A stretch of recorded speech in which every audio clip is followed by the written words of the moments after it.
Hey guys, Ogs from the US. Welcome to the channel and thank you for watching.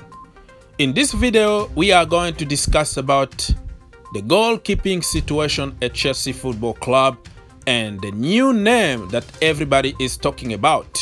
We're gonna also discuss about Ethan Ampadu and also Tony Rudiger if we have time.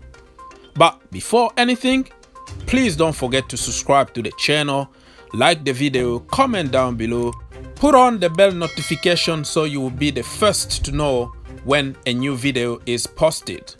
Follow me on social media and let's keep the conversation going.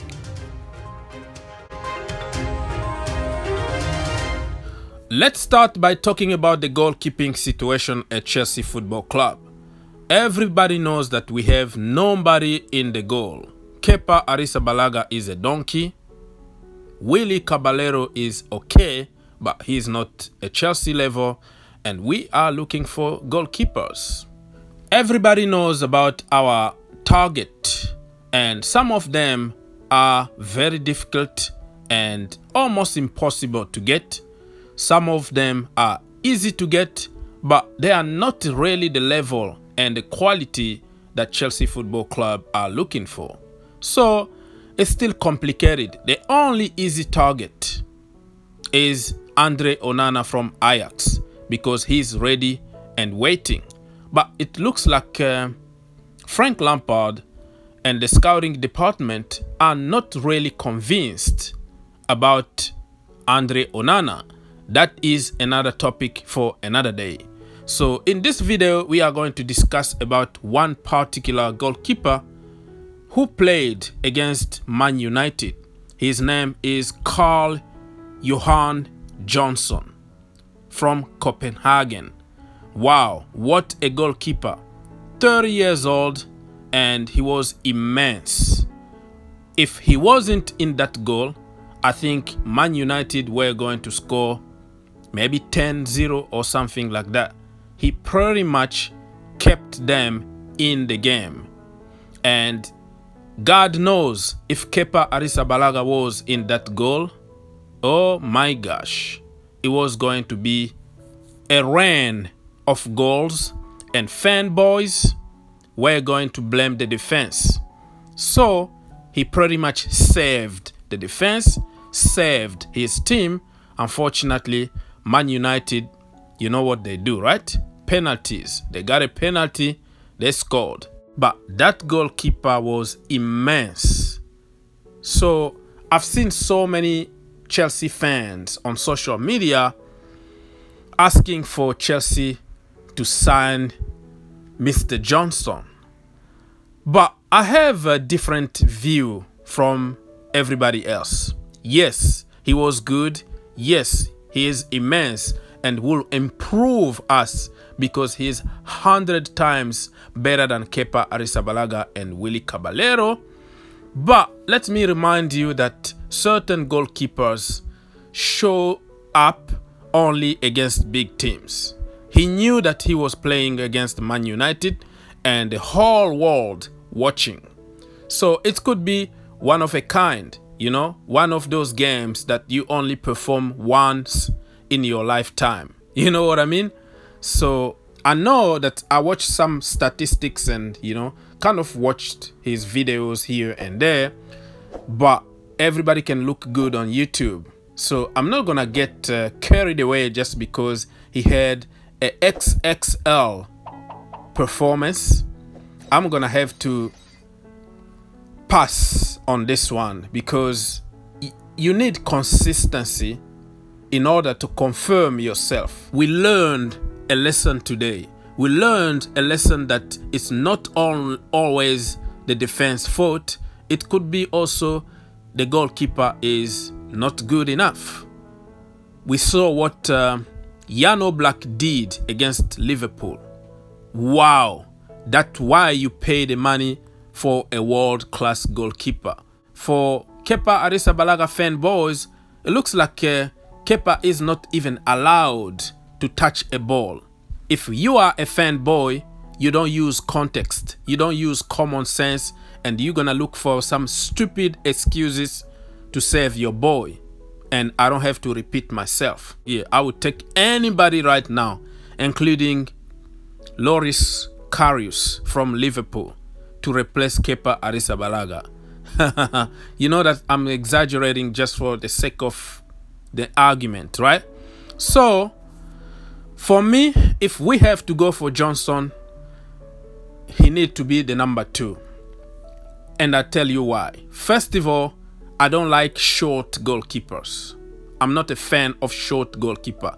I have nothing against short people because I am short too. But for a goalkeeper, 6'1" is too short for me. And that's why I still have my reservation about Onana, because he's the same size as Kepa Arrizabalaga, 6'1" or something like that, 6'1", 6'2". You can't really tell. Onana is the most confusing one. Every website that you go, some of them will give you 6'1", another one 6'2", another one even 6'4". I'm like, are you kidding me? You know, when we played them at the bridge and there are some picture of him and Kepa, they are at the same level. So when you say 6'4", that's supposed to be like Alisson, you know? So that is not true, but it's so confusing. If you know the exact height of Onana, you can leave in the comment. Dean Henderson is going to be very difficult because he could be the number 1 at Man United next season. Nick Pope, he's English. He's playing for a defensive team like Burnley. We don't know how he's going to do in a very attacking team like Chelsea Football Club. That is a question mark. And all the English players cost a ridiculous amount of money. So right now, Onana is like the one that we can get in a very good price. So if we can get this guy also as a number 2, Johnson, I will go for it. But as a number 1 at Chelsea Football Club, 30 years old, short goalkeeper, I don't think he's going to perform week in and week out the way he did with Man United. So let me know. That is just my opinion. You don't have to agree with me. This is the way I process my selection. Few weeks ago, I said I would take somebody like Tom Krul from Norwich as my number 2 at Chelsea Football Club, and also Ben Foster. What a goalkeeper. They are going down now, you know. Watford goalkeeper. He's a very good goalkeeper. For a big club like Chelsea Football Club, you need a great number 2.